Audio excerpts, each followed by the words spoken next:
خدا معلوم میں مجبور ہوں، اور میری مجبوری اس خط سے احمد پر ہی نہیں تم پر بھی ظاہر ہو جائے گی۔ اس کی آنکھوں میں آنسو بھرے تھے، چہرہ زرد، اور چہرے پہ ایسا کرب تھا کہ میں سمجھ گئی کہ وہ خوشی سے احمد سے جدا نہیں ہو رہی، واقعی مجبور ہے۔ میں نے خط اس سے لے لیا، گھر آ کر اپنے کمرے میں بیٹھ کر زرغونہ کا خط پڑھا۔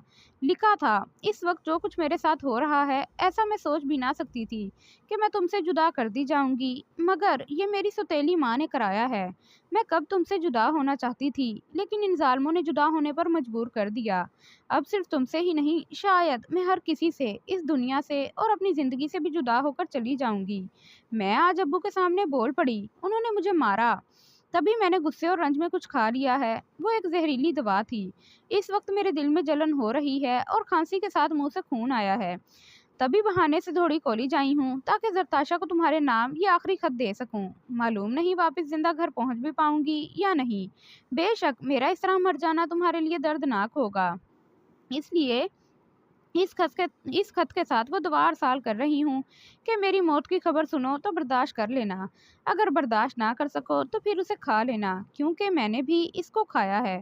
اگر میری موت کے بعد آپ میں زندہ رہنے کا دم ہوا تو پھر ضرور اس پڑیا کو گرا دینا۔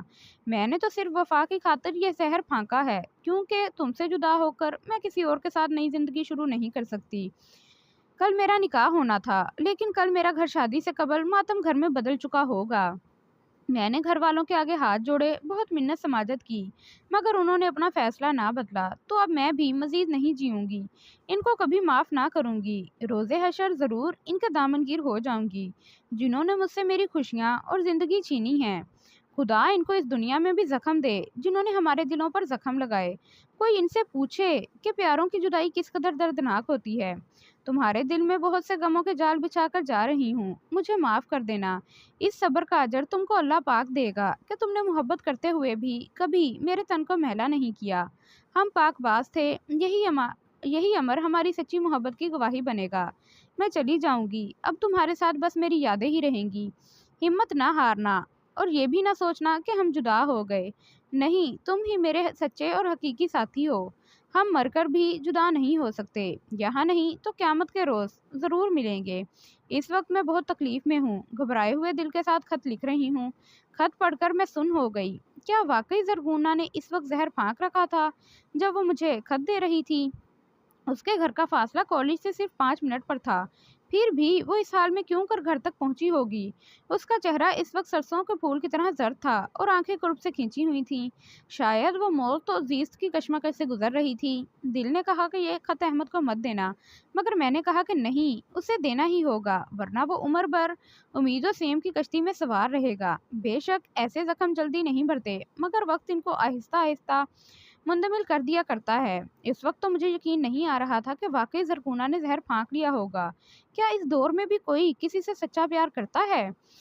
میں نے وہ خط جو آخری امانت تھی زرغونہ کی، احمد کو پہنچا دیا۔ وہ خط پڑھ کر بہت پریشان ہوا، لیکن میں نے اسے وہ پڑی نہیں دی جو خط میں لپیٹ کر مجھے زرغونہ نے دی تھی۔ اس کو میں نے غسل خانے کی موری میں بہا دیا۔ نہیں معلوم وہ زہر تھا یا نہیں، مگر میرا دل یہی کہتا تھا کہ اس کو تلف کر دوں، سو میں نے کر دیا۔ زرغونہ واقعی جان سے گزر گئی۔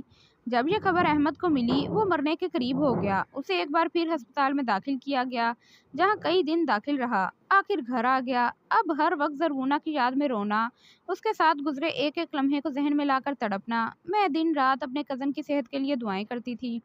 آخر اللہ نے میری دعائیں سن لیں اور احمد رفتہ رفتہ صحت یاب ہونے لگا۔ قدرت نے اس پر رحم کیا۔ میرے دل میں اس کی محبت باقی تھی۔